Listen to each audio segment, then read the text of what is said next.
Hi crafty friends, Irene here with Artemis Made, and I am so excited because today I get to share with you my first official video as part of the Not Too Shabby monthly mood board challenge team.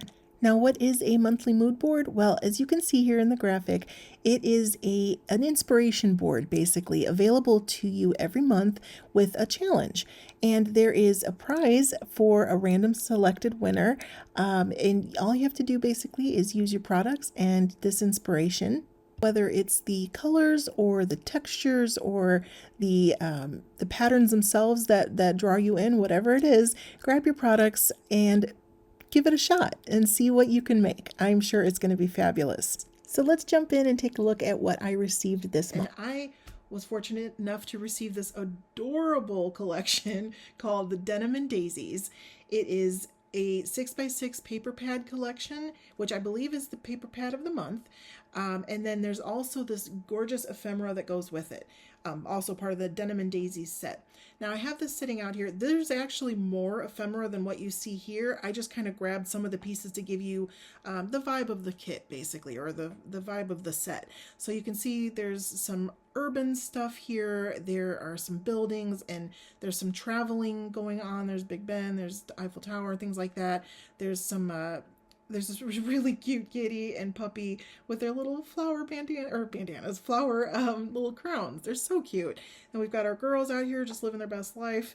And then of course some extra, there's like some jean, obviously for Denim and Daisies. So what you see here is a lot of Denim and Daisies, which is just, it's a total vibe. Like, it's a total vibe. I love this collection so much.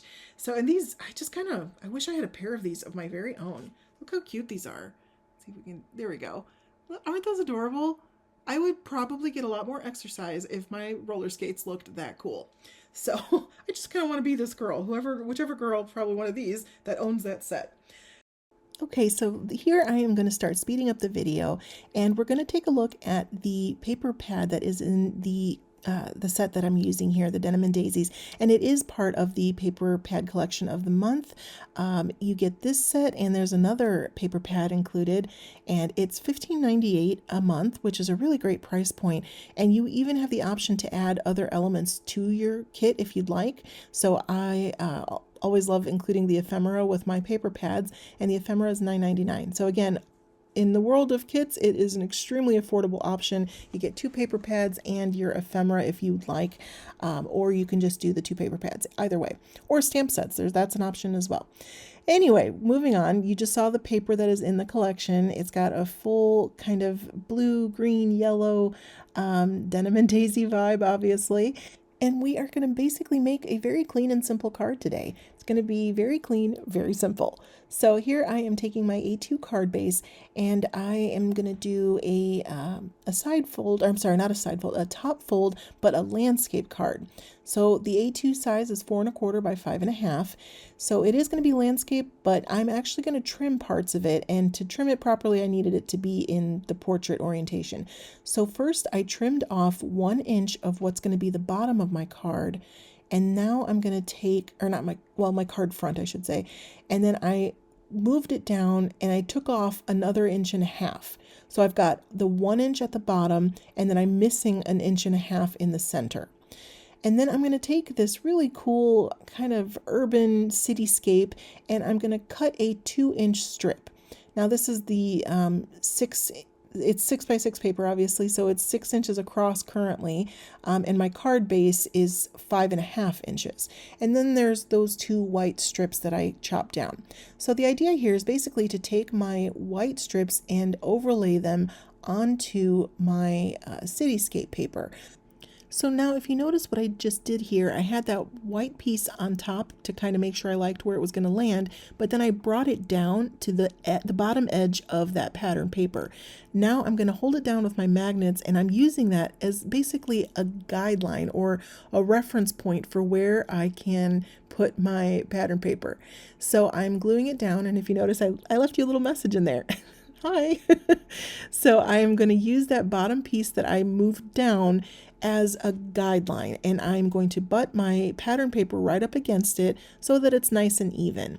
And now I know that whenever I put that bottom white piece back on, it's going to overlap really nicely. So now I'm going to trim off the two edges on the sides there that were overlapping a little bit from the edge that were hanging out on the side there. So I can cut those off, and now I've got my trimmed piece. As I looked at it though, I realized I must have slipped whenever I was lining up the bottom piece because it kind of was a little bit wonky. It did get a little bit crooked. But that's part of the beauty of this patterned paper. Especially this particular pattern, it is really, really forgiving. If you have a little bit of a wonky lay down on your paper, it's okay. We're going to cover it up and it's going to look great. So there I'm bringing in the stamp set from last month's box of the month, which is the Doodle Borders, I believe is called. And I really liked this Hello Summer sentiment, and I thought it was a really nice font, and it was kind of the perfect size for what I was looking for. So I went ahead and stamped it on my bottom strip and all the way over to the side. Now on the left hand side of that strip is going to be where I use some ephemera, so we'll get to that. All right, so now I'm grabbing some foam tape because I want to pop up my two sections of the white paper, and the idea is that it's going to give me some dimension and some separation from the pattern paper and make it kind of an interesting dimensional look essentially. So I've got the top piece there, and I'm just going to take off the release paper, and I'm going to add some glue, some liquid glue, because I really want to make sure that I give myself a little bit of flow time so that if I happen to get it a little wonky again, I still have that liquid glue as my insurance policy to let me move it around just a little bit. So it gives me just that little bit of wiggle room. And there I'm looking again at my slightly crooked laying down of that pattern paper piece. But you're going to see as soon as I cover it up here, you're not even going to realize, or you're not even going to notice that it was wrong. Or not wrong, but just a little bit off. So here I'm wiggling it right back into place, and now I've got my top piece down, and now I'm going to do the same with the bottom piece. So this kind of sectioned, card front, I guess, is I feel like a kind of a fun modern look to card making, and it's got I think it kind of goes with the urban vibe because it's a cool set, right? Like it's cool. She's a cool girl in a cool city, and it just has that really fun, funky modern vibe. So I think that this is a good pattern for something like that. Plus it's clean and simple, which I do enjoy. All right, so we're going to do the same thing here with our liquid glue. We're going to go ahead and drop that down onto our foam tape, and then we're going to line it up against the bottom of our card front. So we've got the top lined up, and we are lining up that bottom part, and again wiggling it into place, making sure we like where it's at, and then pressing down. So now I've got a lot of dimension in there because I've got my pattern paper in the background, but I only have that 2-inch strip. You wouldn't know it though because it's just popping out from there, and it just looks great like that. So this is a little trick I like to do. I was feeling out where I wanted my ephemera, and once I have it placed where I like to take a piece of low-tack tape and just kind of tape all the pieces together so that whenever I put my foam tape down or my liquid glue or whatever it is I'm doing, they stay together nicely, and I know that I've already got my arrangement exactly how I want it to look. Okay, so once I did that, I added some of those foam tape pieces, and then I can go ahead and take the release tape off, and again, take a wild guess, I'm going to add some liquid glue, give it a little bit of wiggle room, and I'm going to be able to essentially get this nice and lined up in between the two popped up pieces. So you notice the foam tape is only going to go where the pattern paper is, because the top part of the girl's head and then the bottom part of the camera and that really cool pair of sneakers, that is going to actually lay or overlay onto the white. So here is where I'm kind of putting that together, and I'm sliding it into place, and that liquid glue gave me the ability to do that, and I'm feeling it to make sure that it's nice and sturdy. So that foam tape is underneath the main part of her body, the top of the shoes, and the top of the camera, and it's not going to go flat on me in the mail or anything like that. All right, so this is a little trick I like to do with my enamel dot embellishments, which Not Too Shabby has some of the best enamel dots around. They are fabulous and they come in so many different colors. So here I'm using some kind of creamy yellow kind of ephemera or embellishments, and I wasn't quite sure where I wanted to put it. So what I like to do is actually cut my embellishment sheet with the enamel dots still stuck on, and that way I can slide them around and move them all over the place until I'm really comfortable with where they're at, and I know that I like, you know, their final resting place, if you will. So here is the 5 enamel dots that I'm putting in here. I started with a few, and then I ended up going on to a total of 5 because I really do like having those odd numbers when it comes to my embellishments.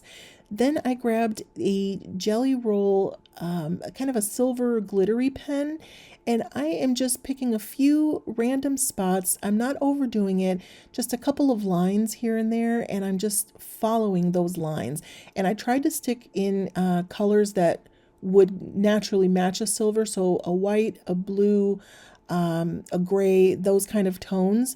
They paired well with that silver pen, so it just gives it a little bit of sparkle to add to the enamel dots. So we've got some sparkle, some shading. The ephemera is so fantastic. I just love it so much. And now I'm going to just add my my stamp to the back here. I always like to put that it is crafted with smiles by Irene Smith, so I like to stamp that on the back. And then we've got the card done. We have our dots, we have our girl, we have our sentiment, and we are golden. So I hope you have enjoyed this video. I hope you've had a little bit of fun with me today and enjoyed looking at this really cool collection. Honestly, I just think it's neat. I mean, I just want to be that girl. She's just having the time of her life. So I did also make a couple of other cards. I was really enjoying the process, so I just kind of went with it. Tell me which one's your favorite in the comments below. Do you like the girl with a little cluster? Do you like the roller skates here? Did you like the Statue of Liberty? Which one's your vibe?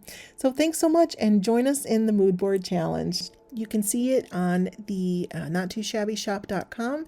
Just click on the menu and then the blog, and you will see it you will see the blog post where you can scroll to the bottom and you can submit your entry.